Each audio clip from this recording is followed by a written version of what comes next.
Hey, what's going on? It is a garage weekend this weekend. I'm looking forward to that. Thank you for hanging out with me. I really appreciate it. So, do you need to spend a bunch of money to go overlanding? Today, we're going to look at some mid-range, in terms of the cost, some mid-range gear, and it got me to thinking. That question's been kicking around a little bit. Do you need to spend a bunch of money to go overlanding? And the truth of the matter is, yes. No, you don't. Clearly, you do not need to. Overlanding isn't new. It's been around since as long as there's been wheels, decades and decades. But the recent focus on vehicle-dependent adventure travel and camping has raised a bunch of questions that have already been answered time and time again. For example, do you need to spend a bunch of money to go camping? No, you don't. It depends on the kind of camping you do. It depends on your own preferences. It depends on a bunch of different things, but you certainly don't have to. And that really goes for everything. Take the vehicle behind me. I didn't spend a lot of money on that vehicle. By most standards, it's very modestly priced. I spent about $12,000 on that vehicle. I bought it with 92,000 miles on it, and the driver threw in a lift kit and a few other things. Now, I shopped around for quite a little while, but since 2010, when I got the vehicle, I haven't spent a lot of money on accessories and extra gear to put on it. I got the rack and a few other things, but it's been pretty modest. Now, you can go out and buy a really expensive brand new vehicle, and that just depends. There's as many options as there are pocketbooks. So that really depends on you, what you want to spend. You don't have to spend a great deal of money. You need shelter, you need water, you need food, and you need to be prepared for whatever adventure you're going on. So we're going to look at a 270-degree awning today. Do I need that? No.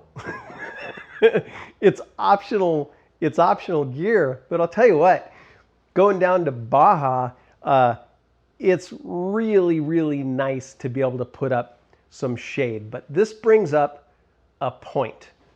Essential gear, non-essential, nice to have gear.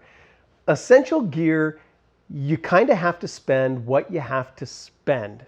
For example, if you spend time off grid, I'm going to tell you to get a satellite communication device that allows you to connect back with civilization should something happen. Now, we use a Garmin InReach.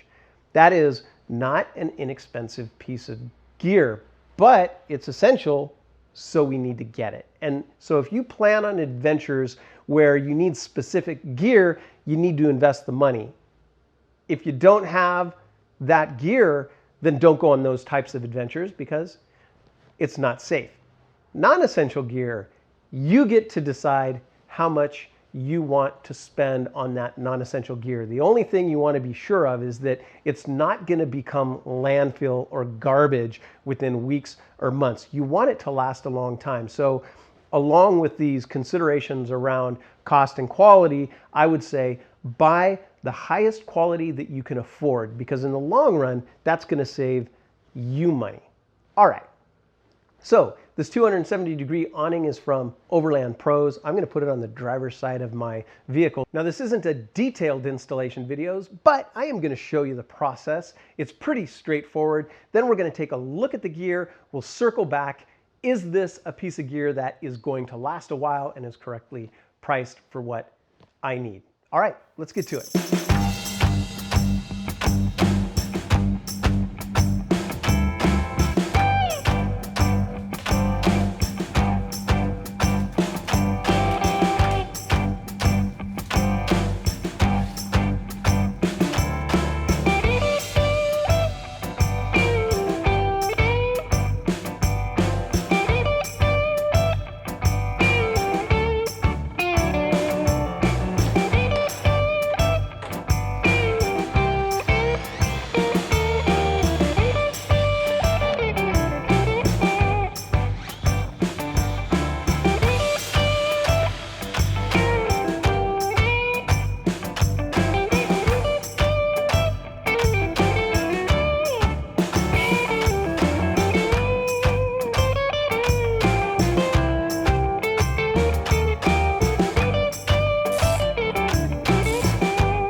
Okay, quick note. I'm not gonna bolt this all the way up until I can open it, measure, make sure it's aligned correctly, and then I'll go ahead and ratchet it down.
All right, that was a pretty straightforward install of the Overland Pro's 270-degree awning. I will have details in the description for that awning. Now let's talk about the price range. Now this awning is a lot more affordable than some of the other options out there. The higher end versions start at $1,500, and now here's the shocker, that can be had for $425. So what's the difference in price? Clearly, you saw that you need to manually open this up and put down the down rods, and some of the more expensive versions, they support themselves and they open up very quickly. So that's the trade-off.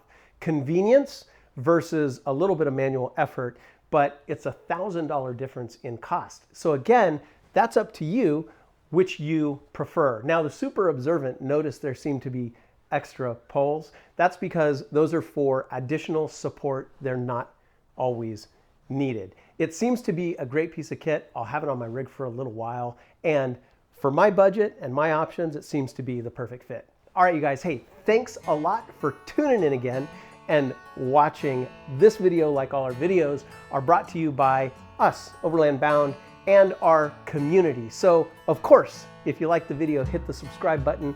That helps us out. But if you'd really like to help us out, go over to overlandbound.com and consider becoming an Overland Bound member. We would love to have you as part of our worldwide crew.